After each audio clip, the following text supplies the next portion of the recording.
नमस्कार दोस्तों, नवी क्लासेस में आपका एक बार फिर से स्वागत है। और इस वीडियो में हम आपके लिए लेकर के आए हैं जनरल साइंस का सेट 5। होप सो कि आपको हमारी वीडियोस पसंद आ रही हैं, और अगर पसंद आई हैं तो आप लाइक करना ना भूलें और अपने फ्रेंड्स के साथ, अपने रिलेटिव्स के साथ, जो भी किसी भी कॉम्पिटिटिव एग्जाम की तैयारी कर रहे हैं, सबके साथ ये वीडियो शेयर करें। तो चलिए बिना टाइम वेस्ट किए जो है हम अपना डिस्कशन स्टार्ट करते हैं। क्वेश्चन नंबर 1 है, name the process due to which the dry raisins when kept in water swell up. आपने देखा होगा कि किशमिश को जब भी भिगोते हैं तो वो स्वेल हो जाती है। तो वो किस प्रोसेस की वजह से होता है? उस प्रोसेस को क्या बोलते हैं? ऑस्मोसिस। ऑस्मोसिस एक प्रोसेस है जिसमें क्या होता है कि जब भी सॉल्वेंट जो होता है उसके मॉलिक्यूल जो होते हैं वो सेमी परमिएबल मेम्ब्रेन से वो मूव करते हैं लेस कंसंट्रेटेड सॉल्यूशन से मोर कंसंट्रेटेड की तरफ। तो इस प्रोसेस को ऑस्मोसिस बोला जाता है। और इसी कारण जो है, जैसे कि हमने सपोज वाटर सॉल्वेंट लिया है और उसमें रेजिन्स को डाला है, तो वाटर क्या करेगा? सॉल्वेंट का काम करेगा, तो उसके मॉलिक्यूल्स जो हैं वो फिर उसमें मूव कर जाएंगे, तो इस कारण जो है वो रेजिन्स स्वेल्व हो जाएंगी। तो ये प्रोसेस होती है ऑस्मोसिस, और इसका उल्टा जो होता है वो हो जाता है एंडोऑस्मोसिस। नेक्स्ट क्वेश्चन की तरफ चलते हैं। Boyle's law is related to which state of matter. आपको बताना है कि मैटर की किस अवस्था के साथ जो है बॉयल्स लॉ एसोसिएटेड है। तो बॉयल्स लॉ जो है वो गैसियस स्टेट से संबंधित है। बॉयल्स लॉ क्या कहता है ये भी आपको पता होना चाहिए। हो सकता है कि आपको स्टेटमेंट दे दी जाए एग्जाम में और आपको पूछ लिया जाए कि ये कौन सा लॉ है या किस साइंटिस्ट ने ये लॉ दिया है। तो the pressure of certain quantities of gas on a stable heat. देखिए, आपको हीट जो है वो स्टेबल रखनी है, तो प्रेशर किसके इनवर्सली प्रोपोर्शनल हो जाएगा? वॉल्यूम के। मतलब कि अगर वॉल्यूम बढ़ेगी तो प्रेशर कम होगा और वॉल्यूम घटेगी तो प्रेशर बढ़ेगा। तो इनवर्सली प्रोपोर्शनल का ये मतलब होता है। तो देखिए, प्रेशर अगर स्टेबल है हीट, तो बॉयल्स लॉ क्या कहता है कि अगर आप वॉल्यूम को बढ़ाएंगे तो प्रेशर कम होगा और घटाएंगे तो प्रेशर बढ़ेगा। Let's move to the question number 3। 1 astronomical unit which is about. देखिए, 1 एस्ट्रोनॉमिकल यूनिट में लगभग जो है 150 मिलियन किलोमीटर्स होते हैं। It is the average distance between. तो 1 एस्ट्रोनॉमिकल यूनिट जो है वो अर्थ से सन की दूरी जो है उसको डिफाइन करता है कि अर्थ और सन के बीच में एवरेज डिस्टेंस जो है वो 1 एस्ट्रोनॉमिकल यूनिट है। Question number 4 is the process of conversion of solid into gas is known as. तो देखिए, सॉलिड से डायरेक्टली गैस में कन्वर्ट होना, यानी कि बिना लिक्विड में जाए सीधा गैस में अगर कोई चीज कन्वर्ट होती है तो इस प्रोसेस को हम क्या बोलेंगे? Process of conversion is sublimation. Question number 5 is cooking gas is a mixture of which gases. Cooking gas जो हम यूज करते हैं तो वो किन किन का मिक्सचर है? वो है ब्यूटेन का और प्रोपेन का मिक्सचर। तो वैसे तो आपके पूछे नहीं जाते हैं। अगर मैं इनके फॉर्मूलाज बताऊं तो आपको इतना डिटेल में, अगर आपका सब्जेक्ट स्पेसिफिक एग्जाम नहीं है तो इतना डिटेल में आपसे नहीं पूछेंगे। लेकिन एल्कीन का फॉर्मूला होता है, वो कार्बन कंपाउंड होते हैं, कार्बन और हाइड्रोजन से। उनका फॉर्मूला होता है CnH2n+2।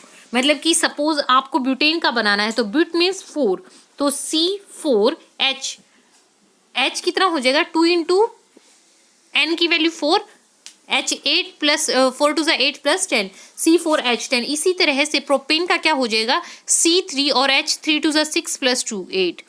तो इस तरीके से ये होता है आपका एल्कीन्स का फॉर्मूला। तो आपको वैसे इतना डिटेल में जाने की जरूरत नहीं है। आपको सिर्फ ये पता होना चाहिए कि किस किस गैस का मिक्सचर है कुकिंग गैस, ब्यूटेन का और प्रोपेन का। Next question is question number 6। Which part of the plant is used as saffron.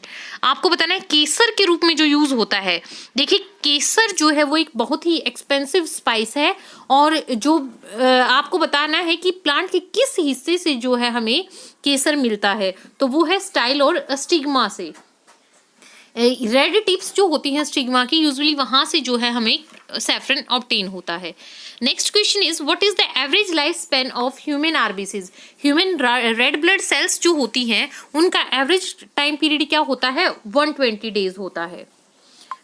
Question number 8 is the major component of honey is. देखिए, शहद जो होता है जिसकी वजह से उसका मिठास होता है, वो ऐसा कौन सा कंपोनेंट है? वो है फ्रक्टोज, फ्रक्टोज की वजह से। Question number 9 is meibomian gland is located in. आपको बताना है मियोबियम जो ग्रंथि है ये कहाँ पर होती है? ये होती है हमारी आईज में।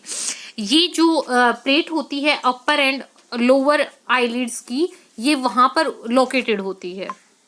Question number 10 is a man who doesn't know what when to stop eating is suffering from. देखिए कई बार क्या होता है कि आपको पता ही नहीं चलता कि आपने कितना खा रहे हैं और पेट भर जाता है लेकिन फिर भी खाते रहते हैं, तो कब खाना स्टॉप करना है, तो ये अगर आपको ना पता चले तो ये भी एक बीमारी होती है और इसका करेक्ट आंसर क्या हो जाएगा, bulimia. Bulimia is a disease, आप इसको एक डिजीज की तरह से ले सकते हैं कि आपको अपनी भूख का जो है अंदाजा नहीं आता है। Question number 11 is octane number is used for measuring the quality of. तो ऑक्टेन नंबर किसके लिए यूज होता है, पेट्रोल को मापने के लिए, पेट्रोल की शुद्धता को मापने के लिए। Question number 12 is the chemical name of limestone is. Limestone जो है इसका केमिकल नेम क्या होता है, कैल्शियम कार्बोनेट। अगर फॉर्मूले की बात करें तो CaCO3। देखिए इससे रिलेटेड कुछ और क्वेश्चन मैं बताती हूँ कि क्या क्या पूछा जा सकता है इसके अलावा एग्जाम में। लाइमस्टोन का CaCO3 हुआ, एक होता है calcium oxide that is CaO, वो होता है आपका क्विक लाइम, और एक होता है CaOH ट्वाइस यानी कैल्शियम हाइड्रोक्साइड, वो होता है आपका स्लेक्ड लाइम।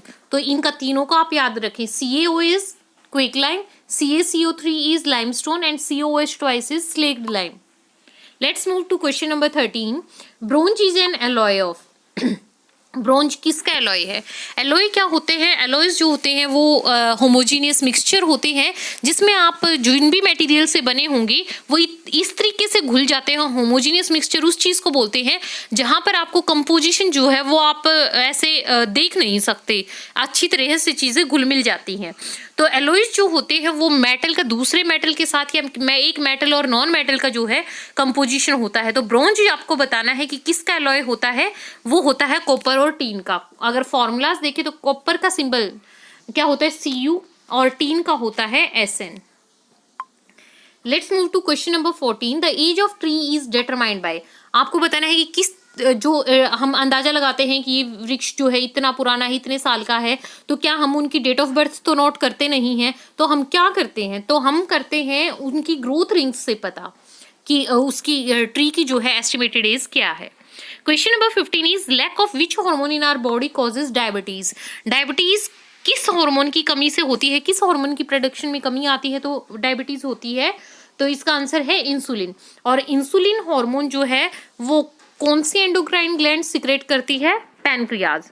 तो ये भी पता होना चाहिए, क्वेश्चन ऐसे भी पूछा जा सकता है कि इंसुलिन हार्मोन किससे सिक्रेट होता है, पैनक्रियाज से, और इसकी कमी से क्या हो जाता है, diabetes.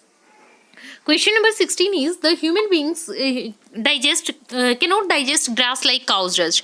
It happens so because of the presence of। देखिए आपको पता है कि हम जो है गाय भैंस की तरह जो है घास को डाइजेस्ट नहीं कर सकते, तो इसका कारण क्या है, इसका कारण है बताना है कि किस वजह से ऐसा होता है, क्योंकि ग्रास में जो है सेल्यूलोज प्रेजेंट होता है जिसको हम डाइजेस्ट नहीं कर पाते। Question number 17 is name give the name of female sex hormone. तो female sex hormone is estrogen. और इसी से रिलेटेड एक और क्वेश्चन है कि मेल सेक्स हार्मोन भी आपसे पूछा जा सकता है। तो मेल सेक्स हार्मोन कौन सा होता है, वो होता है testosterone. Testosterone is male sex hormone and oestrogen is female sex hormone. Question number 18 is to an astronaut the colour of sky appear.